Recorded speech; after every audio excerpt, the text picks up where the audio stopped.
Where's the brother that was preaching earlier? I didn't get to sit in your session. I was doing some administrative stuff. Was it Ron was here? Is that you, bro?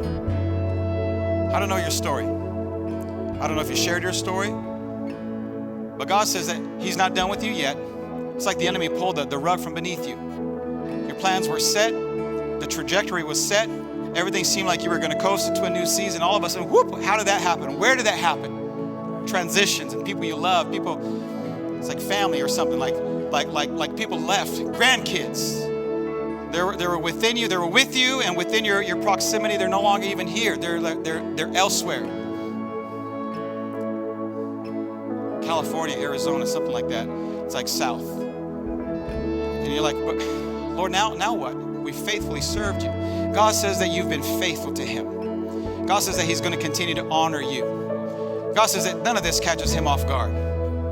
For God's been rearranging a few things, settling in a few new things. And God says that even what the enemy meant for evil, as far as just discouragement and bombardment from hell, God's going to flip the script for you. And you will be amazed to see the goodness of God, how God is building this church and this ministry. This is not the end of the book. It's the end of a chapter, but you've stepped into a new chapter of grace and redemption. And now there's a new acceleration. God says he's not done with you, but he's going to give you stamina, vigor for a little bit longer in this capacity, this role. There are going to be those that God is going to connect to you. They're going to have your heart, your spirit, your confession. Like I said earlier, they're going to talk like you, preach like you, pray like you. God is pleased with you. He's smiling at the two of you. I don't know if this makes sense to you or not, but does this encourage you? God says that he is building this church. You don't have to worry about it.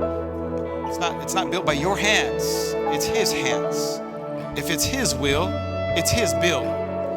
If it's his vision, as Pastor Wendell would say, it's his provision. God's going to provide. The right leaders are being raised. The right leaders are going to come alongside of you. Don't put God in the box either, because it's going to be creative and it's going to be different than you had imagined. Don't limit God.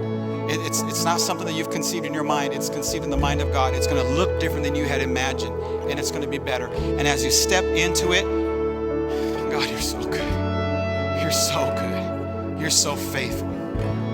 As the word says, I was once young, and now I'm a little older, but I've never seen the righteous ones forsaken. God is for you. He is with you. He will make a way for you.